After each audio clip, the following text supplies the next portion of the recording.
Jeng jeng jeng. Pandang belakang. Seriau ke ah? Ada kaki macam ni. Gula-gula. Tak yakin. Betul baca ayat kursi. Maghrib masa tu. Dia bunyi dia macam berpenunggu. Dia nampak slowkan volume. Jump scare. Pasal kisah seram dia. Kenapa dia nak balik awal sangat? Okay guys, welcome back to our channel. Hari tu ada seorang member aku ni, dia cerita kat aku pasal kisah seram dia. Lepas tu dia cakap kat aku, kau boleh lah juga buat konten untuk YouTube kau. So untuk merealisasikan dia punya hasrat, so aku cerita lah kat korang. Dia okay, hari ni kita slow sikit sebab aku nak cerita seram. So mungkin ada sedikit jump scare. So siapa yang agak-agak takut ataupun ada sakit jantung ke apa ke, elok slowkan volume. Okay, cerita dia macam ni. Lepas tu aku pergi lepak dengan member. Lepas tu kita orang borak lah cerita hantu. Lepas tu member aku ni seorang ni, aku tertarik nak dengar cerita dia kan. Lepas tu dia cerita, masa tu dia budak-budak lah biasa kan, naik basikal pergi masjid. Lepas tu dia pergi masjid maghrib masa tu. Dia pergi masjid, naik basikal kayu, nak pergi tu okey. Dia kayu basikal pergi masjid, jumpa selekor tu, selekor ni. Lepas tu masa tu kampung kita orang tengah hot pasal satu pokok ni besar. Dia ada jeng jeng jeng. Penunggu ni dia berupa, aku tak nak mention nama spesifik dia, tapi aku tahu, korang pun tahu, yang kita gelarkan dia gula-gula. Yes, gula-gula. Lepas tu dia pun pergi sembahyang maghrib.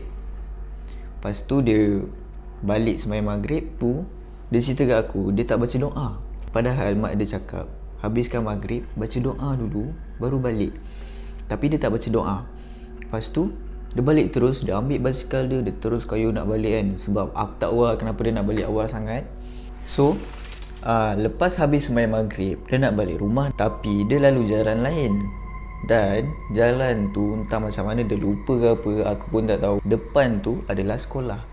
Bila sampai je dekat bonggol sekolah tu, yelah kan setiap sekolah mesti ada bonggol, tak nak orang laju kan, budak-budak lalu lalang. So bila lepas bonggol tu, dia rasa macam berat tau. Dia ingatkan tayar pancit ke apa.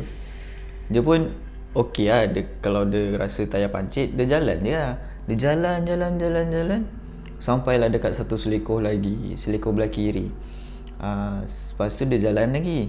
Dia ingatkan tayar pancit, banyak lah kat kepala dia. Tayar pancit, rantai, sebab basikal kan. Lepas tu sampai dekat satu rumah orang ni, dia teringin nak pandang belakang. Dia rasa macam firasat dia kuat gila nak pandang belakang. Lepas tu sekali dia pandang belakang, dia nampak ada something yang boncing dekat basikal dia. Tapi sebab dia budak-budak, so dia tak ada fikir panjang lah. Dia kaya je basikal dia. Lepas tu dia rasa macam tak yakin, betul ke apa yang aku tengok ni. Dia tengok lagi sekali, dia nampak basikal dia duduk kat sini tau. Kat belakang ni tempat pembonceng lah. Ada kaki macam ni, colour putih. Aku telan Elio bro. Masa tu gua cakap memang wish, seriau agak lah.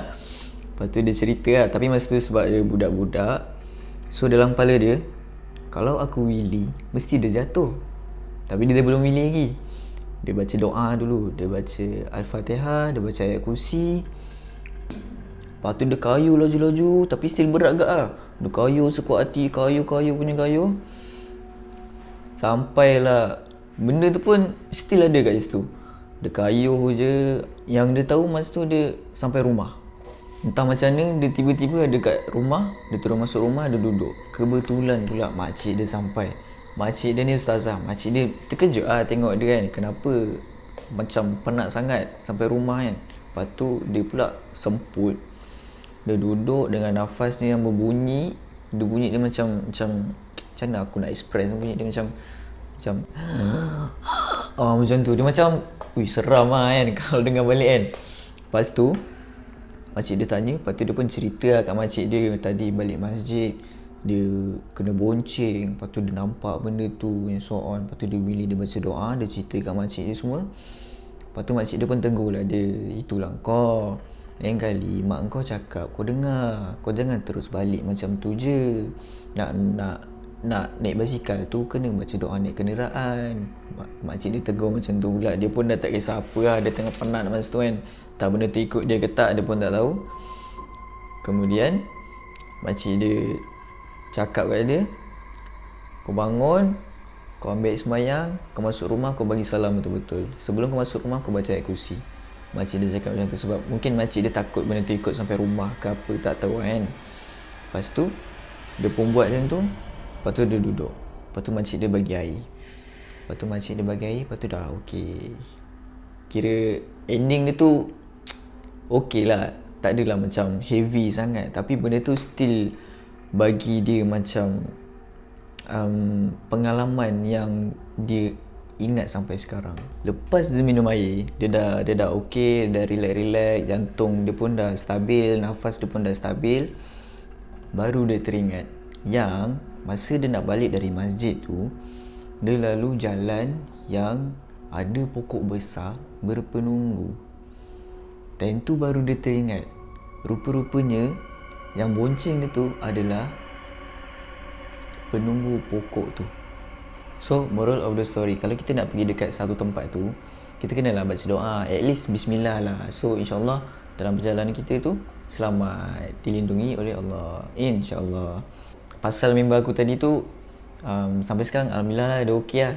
Tapi benda tu pengalaman kat dia lah. Dia kalau cerita hantu je mesti benda tu lah yang keluar kat mulut dia, tak ada benda lain. Okay guys, itulah pengongsian aku pada hari ini.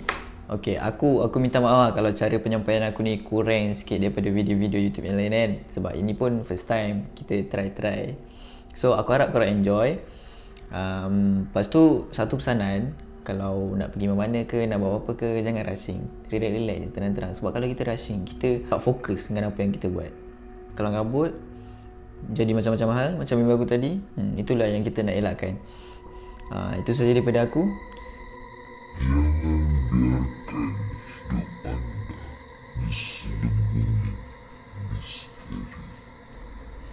Okay, tu tagline orang. Nanti aku cari tagline aku sendiri.